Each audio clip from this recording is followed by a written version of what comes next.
Hello everybody, how are you doing? If you're watching on Facebook, share this video, go ahead and comment. If you're watching on YouTube, subscribe to my YouTube channel. So I want to get to the very latest, a lot of information happening regarding Governor Gretchen Whitmer. I've been traveling today, so I haven't been able to post this video as soon as I would have liked. But a lot of you are asking me questions about what happened with the Michigan State Supreme Court today. And I'm going to try to answer your questions right now. MidMichiganNow.com, we have an article up on our website about this, but the Michigan State Supreme Court has struck down months of executive orders. We're talking many executive orders from Governor Whitmer. The Supreme Court struck them down, and the court is saying that Whitmer illegally drew authority from a 1945 law that does not apply.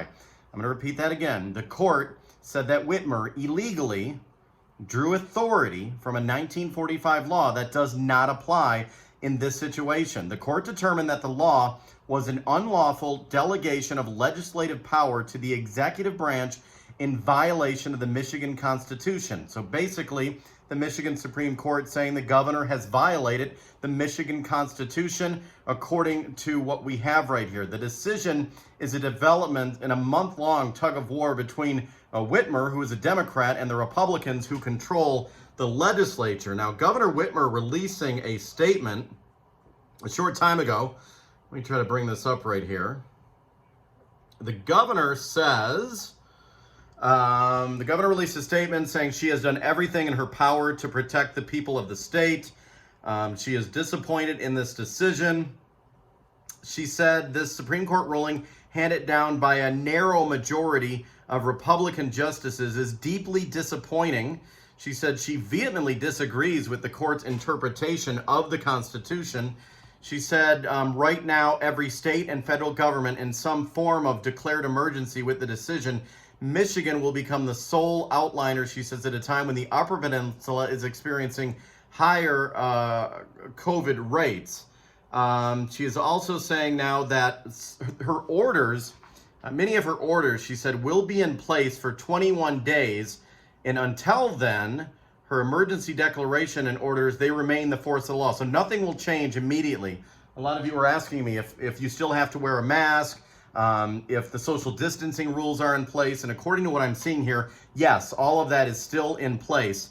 But after 21 days, many of those measures the governor put in place will continue under alternative sources of authority. So we don't know exactly what that means or how she is going to possibly do this. Lee Chatfield, the top Republican in the state, saying, the Supreme Court ruled today in agreement with the legislature that the 1945 law is unconstitutional.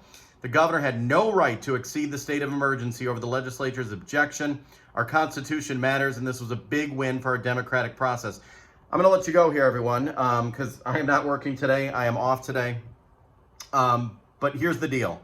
There's a 1945 law, and there's a 1970, what is it, 75? There's a 1975 law, I believe.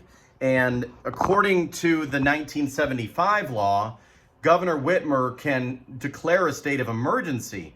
But if it goes beyond a certain number of days, she has to get the lawmakers involved. And she didn't do that. There's a 1945 law that says she can have unlimited power and that she doesn't have to get lawmakers involved. Well, the Supreme Court ruled the 1945 law is unconstitutional and that she has to abide by the 1975 law. I believe it's 75. I'm sorry, I don't have my notes in front of me. So basically what the Supreme Court is saying, that in April, late April, Governor Whitmer should have went to the lawmakers in Lansing and let them decide and make a decision on the executive orders. So there's a lot going on here tonight. I'm going to let you go. I hope I helped explain a little bit, everyone. Thank you so much. Follow me on Facebook, YouTube, Twitter. Subscribe to my YouTube channel. Comment below. Have a good weekend.